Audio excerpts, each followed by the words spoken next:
If you've been watching Family Guy for a while, you may have noticed that this Peter... I am not gonna let my family live on the street. Not even if it means ending up like Seamus here. And this Peter... I just hate being around the kids. What? feel like two different characters. After being on the air for 25 years, changes are bound to happen with characters, but Family Guy is perhaps one of the strongest examples of Flanderization. Would you look at that, another thing Family Guy took from The Simpsons. Intellectual theft! What do you have to say about that, Griffin? Go! Flanderization is essentially the process of a character coming to be defined by certain traits that are massively oversimplified. Take the titular example, Ned Flanders. Originally, he was just a well-to-do neighbor who held strong Christian values, but would later go on to become a caricature of evangelicals. Similar changes have happened to nearly everyone in the main cast of Family Guy, so let's take a look and see how they've changed for the better, or if you ask Reddit, the worst. Starting with Cleveland Brown, whose evolution is quite an interesting one considering that he's the only side character to get injected with a little bit of main character syndrome. Hey y'all, it's the Cleveland Show! So Cleveland's first few appearances in the show's earlier season saw him as a well-mannered, quiet family man with a distinctly slow drawl. I promised Loretta I was going to trim the hedges and be tender with her. Now who wouldn't hear that and think that this guy needs 5 seasons of a spin-off show? Truthfully, Cleveland's role in the show was fairly limited, though sometimes he would be used as the bestower of good advice, which in this show is just stating the obvious to idiots. Peter, not every Jewish person is good with money. But Cleveland's laid-back attitude would eventually morph into him being seen as a pushover, which culminated in the significant episode The Cleveland-Loretta Quagmire, as he simply accepted defeat when his wife cheated on him. Cleveland Brown, you are pathetic. I disagree, but I respect your candor. However, in that same episode, Cleveland would also finally find a fire inside of him that would finally wake him up for a change. Yeah, wanting to kill one of your closest friends will do that to you. Glenn Quagmire, you're dead! From there, Cleveland wasn't used super prominently, but there were signs of his character livening up and gaining more personality, whether it be through playing R2-D2, You can kiss the lower part of the back of the canister that is my body. or getting a little bit of his mojo back. Carolyn?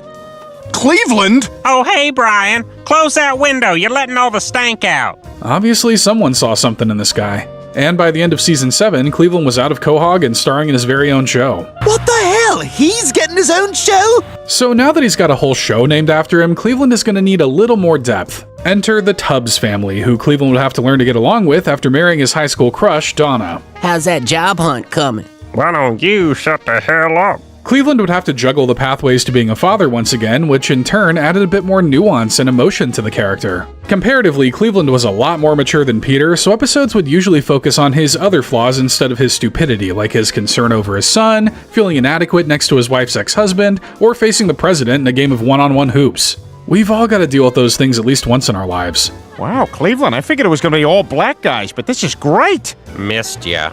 But once Family Guy reached the end of season 12, the Cleveland show had ended, and Cleveland was brought back as a permanent member of the cast. Something that didn't come without a little heckling. The talking bear was so bad, Seth MacFarlane quit voicing him after season 2. And from there, Cleveland slipped back into supporting character territory, never really reaching the same heights he once hit despite being the focal point of a few episodes. You're absolutely right. Cleveland did seem to bring back some of the personality he found in Stool Bend, but with no central narratives to really let them be seen, Cleveland is kinda just taking a seat in the background as Peter's friend. The only worthwhile change to come to the character was Arif Zahir taking over voice role duties for the character starting in season 20. This is terrible. I have such a hard time saying goodbye. It's weird to think that this guy was running his own show for a few years. The silver lining is that he's proof that you can go from flat character based on your race to headliner at a moment's notice. That means we're only a few petitions away from getting a Mr. Washi Washi series. Who's with me? And oh man, where to even begin with Joe Swanson? The character change kinda goes beyond Flanderization and instead feels like he was given a whole new personality. Joe's one of those characters who feels completely different nowadays from when he was first introduced all the way back in season 1. Technically, he was killed by the state, but funny story, he did curse my name just before the injection. So when Joe was first introduced, he was portrayed as a strong, able-bodied paraplegic who exuded bravery and captured the hearts of his neighbors with his tales of heroics. Reach for the sky, dirtbag! All right, pal, you stolen your last Christmas. Being handicapped was always a part of his identity, but he never let that stop him from facing the world head-on, whether it be taking down criminals or even making jokes at his own expense. Oh no! Oh no! I've broken my legs! But it soon became clear that there must be some frustrations with his predicament, as Joe is later shown to have some anger issues. A temper and a government-issued gun. What a combo! This is in poor taste, Having some Peter. You're trouble, starting to eh? me All off. you gotta do You're is take- starting to me off! The biggest thing about Joe is that he's always capable despite being in the chair, but the show still found ways to delve into his insecurities in a way that was never really demeaning to the character. The other day was the first time I've ever lost a perp. It was also the first time I've ever really felt handicapped. Believe it or not, Family Guy was once able to handle disabilities with grace. I know, I'm just as surprised as you are. But as time went on, being handicapped continued to grow into more and more of a punchline, and this shift in approach severely affected how Joe was portrayed in the show. Not being able to pay my child's hospital bill somehow makes me feel like less of a man. In later seasons, emphasis on Joe's condition began to grow heavier and heavier, especially when it came to his wife Bonnie. Initially, Bonnie was shown to be a loving and caring wife who managed to support Joe where he needed it, but this would soon change as she began to grow tired of the life she was living. Do you have any idea how hard it is living with you? And yet, somehow, they may be the happiest couple on Spooner Street. But Bonnie's shift from loving her husband to seemingly wanting him dead in many cases is definitely startling and makes a ton of sense why Joe's now portrayed the way he is. I'll take it. Later in the series, Joe's viewed as having a lot less dignity than he had in the first portion of the series. Heck, they even retconned his heroic origin story and replaced it with him botching a sting operation. Can't the man have anything? And the pity parade just kept on marching along for old Joe, with the character often being showcased as depressive and even unstable at times. Episodes like Jolo and Brokeback Swanson are prime examples of this, reducing a once level-headed man to a shell of what he once was. Goodbye, fellas. That's our lovable, rambunctious Joe. And from then on, Joe is more or less turned into a schlub who's consistently the butt of the joke in the friend group. Also, for whatever weird reason, the writers have Joe making lame political jokes in multiple episodes now. Brian, he's coming for your gimmick. You know what DC stands for? Dumb Congress. It's kinda wild just how far down the totem pole Joe's fallen. What was once a capable man overcoming life has now been reduced to a punching bag on wheels. I guess when dunking on the Cleveland show got old, they had to move on to a new target. You're safe for now, Cleveland. Now if only they'd let you talk more. And as for Glenn Quagmire, his change of character as of late is a bit confusing. He's somewhat lost his edge, even though the show really hasn't. What's all the noise, boys? I was just getting out of a sound sleep. So when Quagmire began to find his character beyond just being one of Peter's buddies, he was portrayed as quite the ladies' man. He loves the ladies, but that doesn't necessarily mean the ladies love him. Capricorn. Oh, well, I know you're not a Virgo. So for a while, he was kind of just shown as a somewhat suave bachelor, always on the hunt for some tail. But it didn't take long for him to transform from a metaphorical predator to a literal one. Dear Diary, jackpot. There's nothing wrong with a dirty character, but there are certain kinds of dirt it's probably best not to roll around in. So while he was evolving into the guru of the female body that we know and love, the writers were also taking things exceptionally far with him, from being a peeping Tom... Would you just sit down and go to the bathroom already? ...to more or less scarring a bunch of teenage girls for life. How old are you? 16. 18. You're first. Mom! I like where this is going. So for a while, Quagmire was mostly used as a one-dimensional punchline, which, to the show's credit, did make him one of the show's most iconic characters. Like the rest of the show, he pushed boundaries for what was acceptable on TV, even if most considered his actions unacceptable. Thank God you know CPR! What the hell's CPR? But you can't just stay a one-note joke your whole life, unless your name is Buzz Killington. So when Season 5 came around, the show decided to flesh out Quagmire more by giving him a job as a pilot. The flight's gonna be a little longer than we've expected. We've got some very strong headwinds, giggity.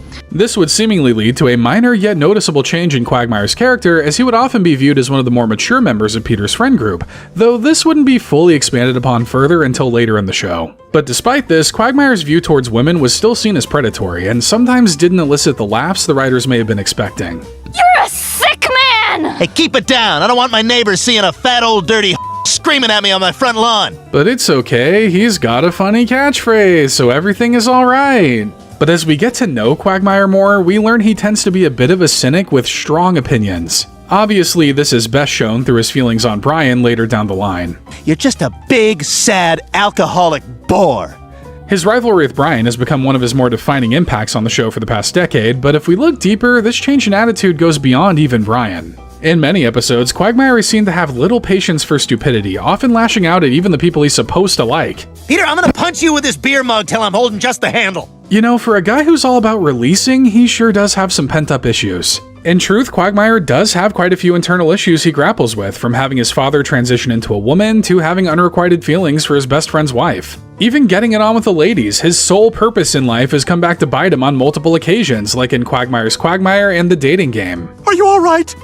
No, I'm pretty fucking far from all right. Nowadays, Quagmire seems more defined by his bitterness and frustrations with the world around him rather than his usual degenerate escapades. They're still there, but he seems to be significantly toned down, making it less a part of his identity with each new season. That guy was a little creepy even for me. Maybe it's an effort to roll back on the more seedy comedy the show is known for. Maybe this is simply a maturing from his past behavior. It doesn't really matter, as I still have a pretty big problem with him. He does not say giggity nearly as much as he should. And now we move on to the Griffin family, starting with Meg, who has had quite the ride with her characterization since the show's inception. Looking at where she started and where she is now feels like two different universes, and I'm not just talking about the whole Chabert-Kunis switcheroo. If I can't drive, I'll never have any boyfriends, I'll never get married, and then I'll have to adopt a kid like Rosie O'Donnell. So when we're first introduced to Meg, she's portrayed as a relatively unpopular girl who is desperate to have friends and worm her way into the popular crowd. Can you imagine a time when Meg was just treated as lame and not the bane of all existence? ISUCKET sucked! Yay! Sure, she gets dunked on by her peers and sometimes unknowingly by her family, but she's far from the tortured soul she would become. But all teenagers think they're tortured at some point.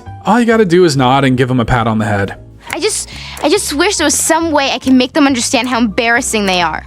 But as Family Guy would begin to roll into the mid-2000s, the show's perception of Meg would drastically change, drawing quite a bit of criticism from audiences. At some point, Meg went from being simply unpopular to being borderline hated. How do these jeans look? And that's one of the tamer responses to Meg. This dramatic shift to Meg being perceived as the ugliest creature to ever curse God's green earth definitely had some comedic value to it, but I won't lie, it could get pretty depressing and pretty dark. I was wondering if you'd like to go with me. Oh, hang on. And it's not just the outside world either. Her own family was more often than not the ones packing on the emotional and physical damage, whether it be leaving her in a house overrun with ghosts, Peter, you gotta go back and get her! Oh yeah, right, like I'm going back for Meg. dousing her in spit before sliding her down a vent during a home invasion, Stop! Stop! You got Stop! Okay. or overall just not caring if she lives or dies. Here's a Sylvia Plath book and a bottle of Ambien. I'm gonna look the other way and whatever happens, happens. How'd you not expect someone to go insane after being treated like that? Well, this mistreatment did seem to cultivate a darkness in Meg, which would lead her to make desperate and rash decisions in her quest for happiness. Sometimes this would erupt into bouts of violence, or actions of the more kinky variety, if you can even call it that without throwing up. My hair is in the pie, Brian.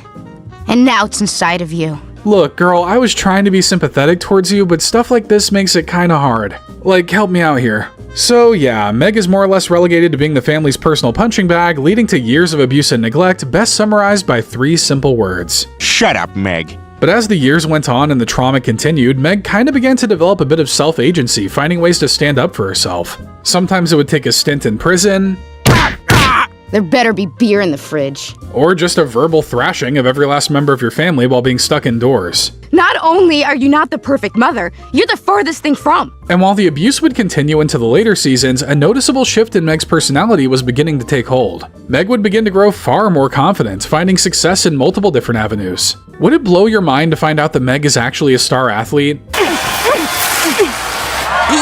Meg! Wow, Meg is going to the Olympics!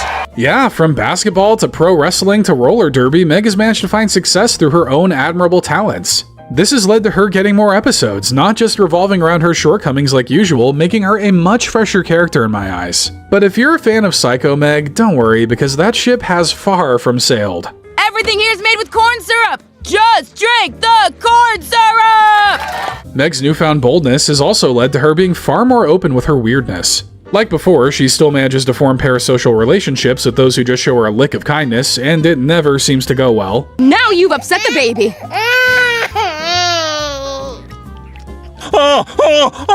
And you know, she might be a serial killer too. What a day. Yeah, she's probably the most unhinged of the family, and that's why we love her. Meg really is a bit of a wild card nowadays. Her self-acceptance of her weird side has given her a lot more control over her life, though she's perhaps still just as unhinged, if not more so, than the rest of the family. Still, she's become far more than the butt of the joke she used to be known as. Now she's more the spleen of the joke? And that brings us to the middle child, Chris Griffin. When the show initially started, Chris was portrayed as pretty dumb, and that never really changed. I guess the type of dumb has. Back then, his dumb was more of the deep-fried brain variety. 37 beers. Well, you're setting a great example for the kids, Peter. Yeah, a new family record. Way to raise the bar, Dad. And actually, Chris would see an alteration in his character fairly early on, mostly dropping the stoner frat bro personality and upping his voice a few octaves. It's partly an expression of my teenage angst, but mostly it's a moo cow. Despite having the thought process of a roadkill possum, Chris was initially portrayed as kind-hearted and well-meaning, while also dealing with typical teenage issues like talking to girls and talking to pimples. You can talk? That's right, and we're gonna raise some hell. All right, raise some hell. I remember my first talking pimple. Also coincided with my first concussion. Huh, I wonder if those two are related. For a while, the show treated Chris's stupidity with a childlike innocence that never really delved into cynicism or aggression. Despite his lower IQ, he always seemed to know when to do the right thing. I know what to do. I saw it on boxes when bears attack. Go away! Go on, get! And as time would go on, Chris was shown to be one of the more caring members of the Griffin family, often wanting to connect with his father. And if being married means I get to spend even more time with my dad, then it's worth it. Showing solidarity with Meg. Living in that family, we both have pretty crappy lives, and if we're gonna survive it, we can't turn on each other. And even being one of the only members of the family who ends up understanding Stewie. You had to chase the butterfly. Yes, I had to chase the butterfly. I came out here to observe nature. Basically, Chris always seems to show a strong love for all of his family members, who aren't named Brian. You're a dog! You don't have a soul! Ow. But Chris's teenage urges would still remain an ever-present part of his character, only getting more depraved and thirsty as time went on. Later seasons would up the amount he acted on these urges as well, turning him from a hormone-riddled boy into a genuine creep. It's kinda weird to say it, but Chris may have surpassed Quagmire as the neighborhood creep. Then again, nobody's surpassing Herbert. That guy's in a league of his own. The kind of league found on a government offender website. But Chris's travels into depravity do seem to have made him a bit more knowledgeable about certain parts of the world. Go get a business plan, some seed capital, and an S-Corp registered in the state of Delaware, and then maybe we'll talk. So now Chris is essentially the show's savant when it comes to the weird side of people's fetishes and preferences. He can't tell you what Tom Sawyer's about, but he can explain the internet's obsession with Lola Bunny. A smoking hot rabbit. Okay, I didn't get it when you said it, but now I get it.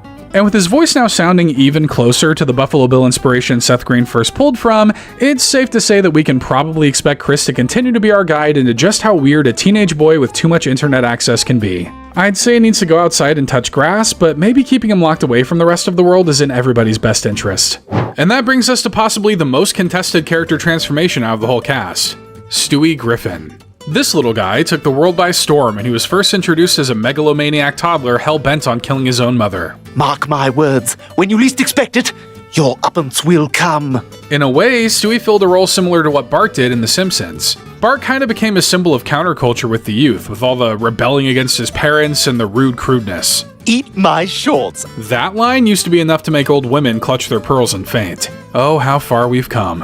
And of course, in typical Family Guy fashion, they decided to turn that idea up a notch by making Stewie murderous, evil, and primed for world domination. Good evening, world.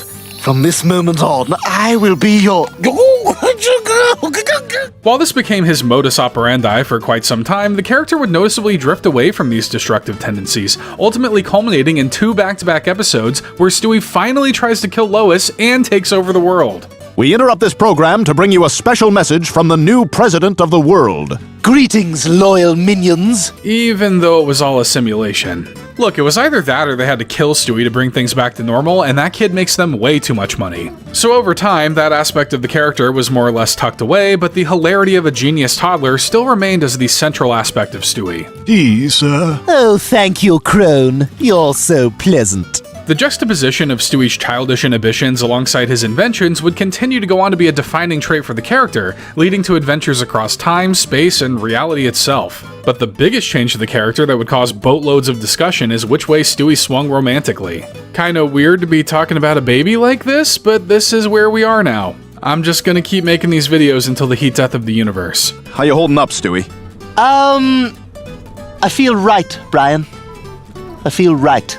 So Stewie would begin adopting more effeminate qualities, often dressing as a girl or showing romantic interest in other men, sometimes even his best friend. Hey, listen, freaking shot in the dark. You want to do something sometime? But if you think that's confusing, Stewie would also appear to be attracted to women as well. Well, he is one after all. He's got plenty of time to shop around and find what suits him best. Who's your cute little friend? Oh my.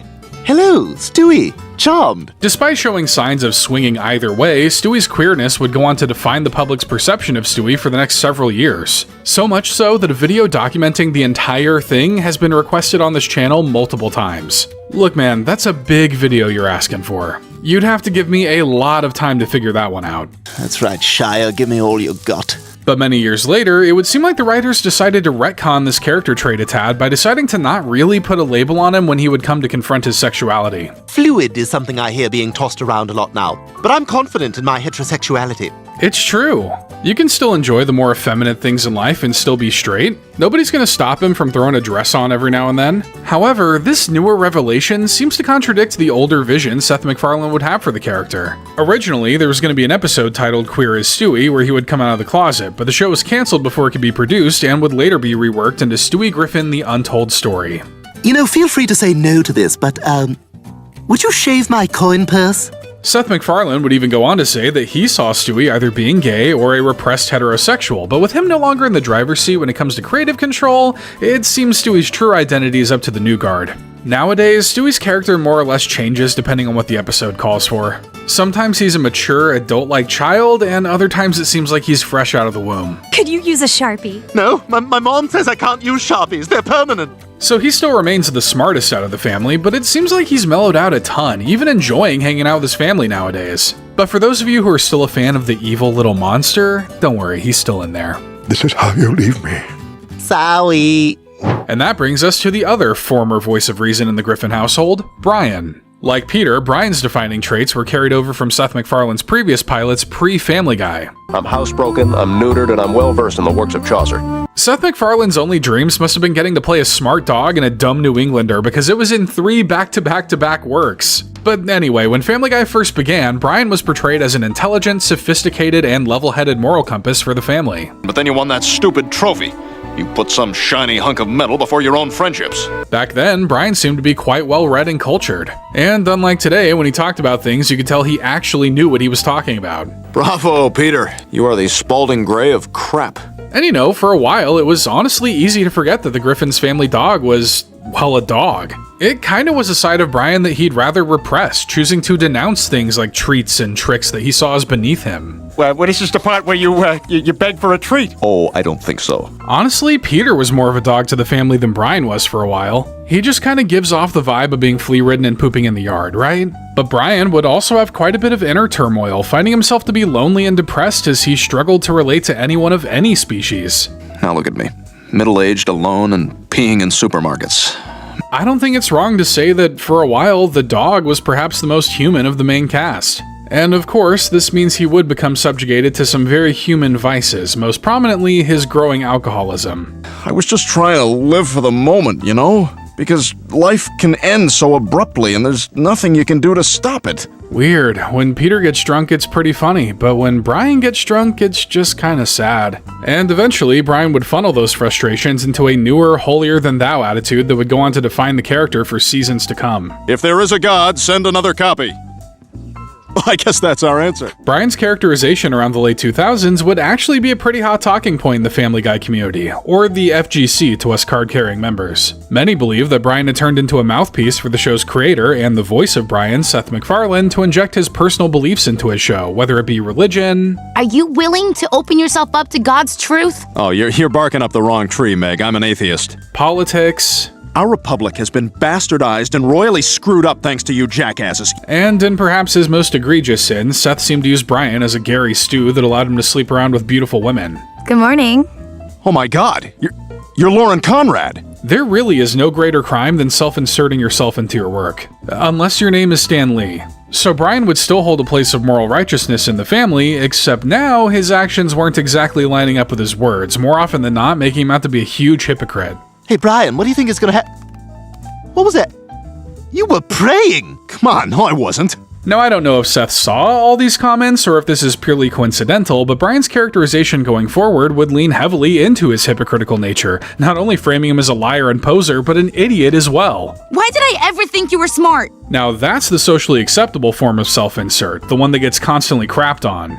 Figuratively, you sickos. But yeah, episodes like Our Idiot Brian, Who's Brian Now, and Movin' In Principal Shepherd's Song would go on to drive the point home that Brian's intellectualism is only surface level, only deep enough to trick some people into thinking he knows what he's talking about.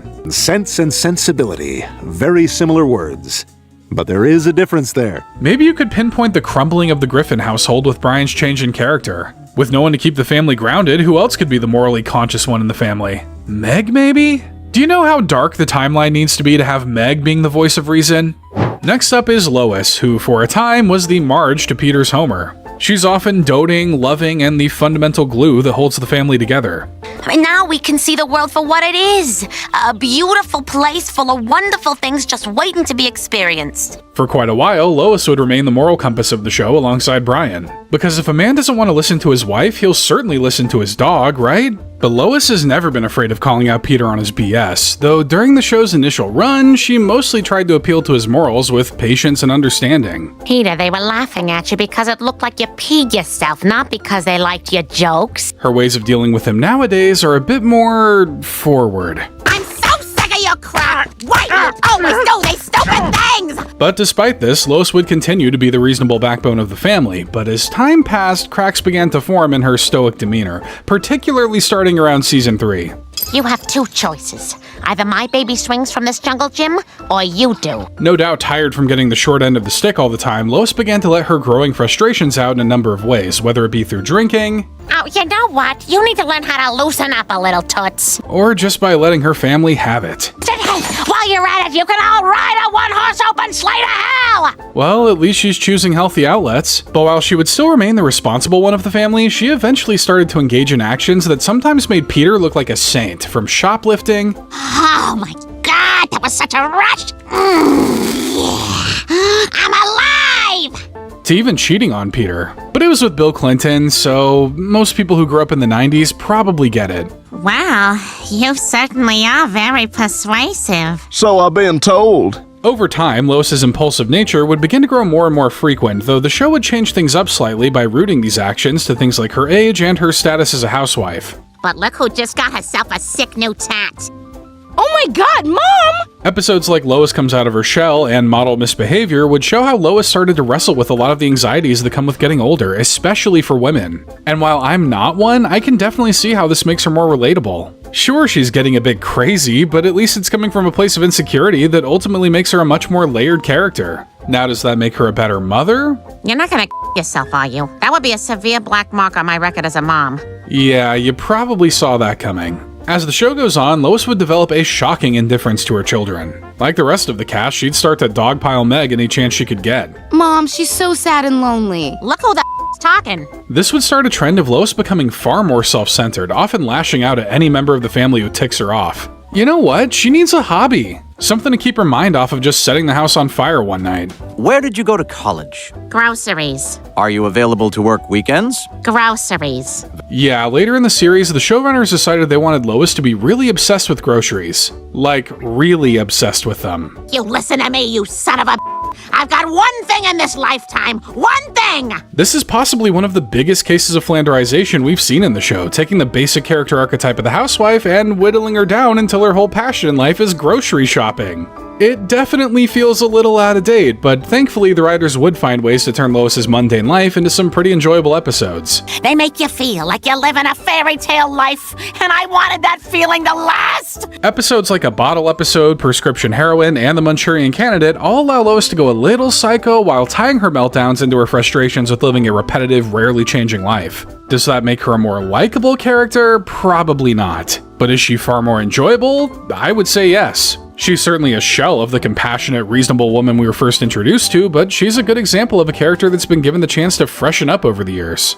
And finally, we have Peter, who originally started out as a bumbling but well-meaning father. Daddy, you must think I'm the worst daughter ever. Oh, no, you're not, honey. What about that fat girl from The Judge? Peter was first conceived as a bumbling middle-aged man in both of Seth MacFarlane's animated pilots, The Life of Larry and Larry and Steve. But his final design would be that of an overweight suburban dad, which isn't too far from that other guy. Though for how dumb Peter is, at least he isn't stricken with jaundice. Hey, I'm on vacation! Happy birthday, Jesus! Peter was essentially the very spirit of Homer Simpson, but turned up to 11. A blue-collar worker who wants nothing more than to be lazy and get drunk as much as he can. The American dream if I've ever heard one. But despite his flaws, he's always willing to do what he can for his family, even if it's a bit idiotic. Who would have thought getting drunk at a stag party would get me $150,000 a week from the government? This has perhaps never been more clear than in the very first episode of Family Guy, Death Has a Shadow, where Peter commits welfare fraud to give his family the good life. And, you know, to do the things he thinks wealthy people do.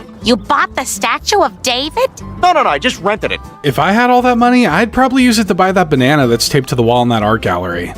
Don't look up how much that thing's worth, it might depress you. But even though Peter makes these rash, harebrained decisions, he still has to suffer the consequences when it blows up in his face. I figured the sooner I cast a check, the sooner they'd catch their mistake. But Peter always finds his way back to the side of good, no doubt in part to having a level-headed, loving wife by his side. Wonder whatever happened to her. But what he needs to remember is that we love him, and no matter what, I'll always stand by him. But as we'll see a little later on, Lois should have been a lot more specific than no matter what.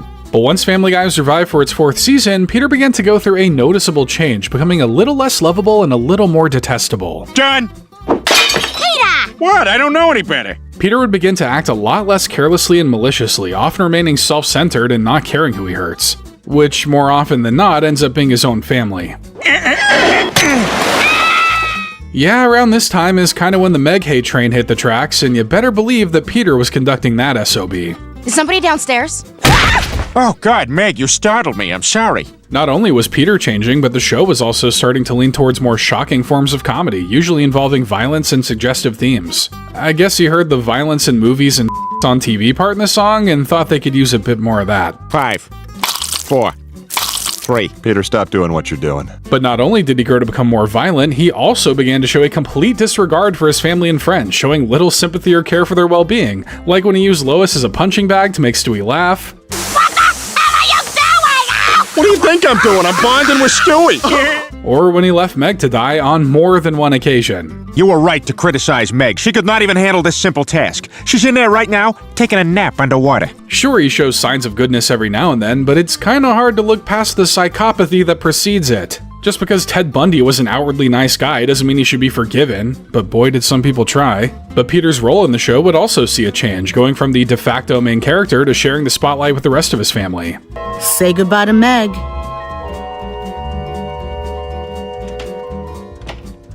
Who's Ned? Every member of the family would start to take lead roles in other episodes, sometimes relegating Peter to more of a side character in the B-plot. As characters like Brian and Stewie began to take center stage, Peter would find himself in less emotional or lesson-learning stories, taking part in the more out there or moments of Family Guy meant to elicit laughs and nothing more. Now, whether or not some of these stories are actually funny is up for debate. Peter's constant failings and mishaps have really soured his relationship with Lois in later seasons as well, as the tried and tested love they once showed may now be a thing of the past. I've been dead since the minute I said I do. I know the Griffins are supposed to be caricatures of the modern American family, but maybe having two parents on the constant cusp of divorce is a little too real. Peter's change in personality and his use in the show have drawn a good amount of ire from people, seeing him as less of a well-meaning dad and more of a dangerous maniac. Could it be that the writers have run out of directions to take the character? If that's the case, they may need to rename the show after their preferred characters. Does Family Baby have a nice ring to it? So, the verdict? Everyone is kind of a huge a-hole now. But if you don't want to be one, consider leaving a like and subscribing to the channel if you enjoyed this video and want to see more great Family Guy content.